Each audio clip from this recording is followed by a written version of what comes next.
I'm going to do my best to explain to you how I took it apart and how it would go back together, even though I'm not putting this one back together because there's too much pitting due to salt and sand intrusion.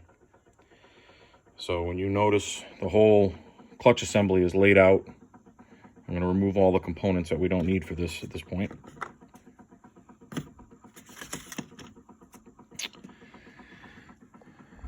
So the first thing you have to understand is how it goes together, which I didn't understand and I couldn't find any videos online, and that's why I thought I would do this. I might use some wrong terms here, but I think you'll understand the gist of it. So this pinion gear, which engages inside your van Staal, needs to be removed.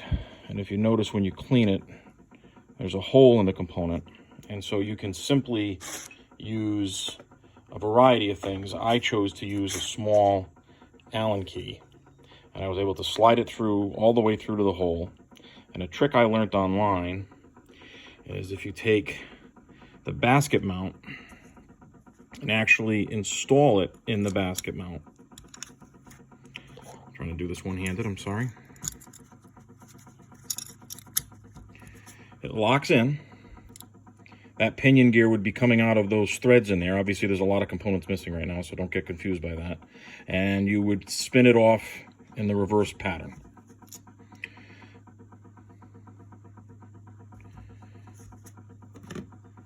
Once you remove that, the next thing you encounter is this bearing. And in all honesty, mine was pretty frozen in there. So I was unable to separate these two at first. I soaked them in some penetrating oil, and then I was able to take them apart. This bearing appears to me to be in full operational order. Very little pitting, but I believe the bearing shields themselves are stainless or nickel, so I'm not surprised that there's no pitting. Once you remove those two, what you will see in this component here, which, for demonstration purposes, sits in here, okay, is this bearing, which at this point you don't know what it is. All you know is it's a bearing, and you're actually looking at this side. It's a needle bearing, and anybody that's ever played with needle bearings, as soon as you touch them, that's what happens. There are 8 needles in this needle bearing, and as close as I can get, you will notice that there is a decent amount of pitting and markings on these needles. All of them have some form of rust, corrosion, something on them. So this reel had seen salt water, and this reel must have at some point not been properly maintained.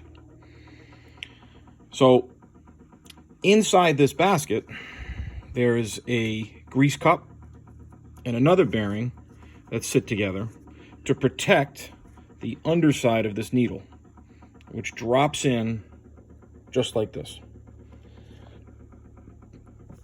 Internally to all this, inside this shaft that rides on the actual drive shaft of the reel basket, will be this little bearing, grease cup, and I believe this is just a grease retainer.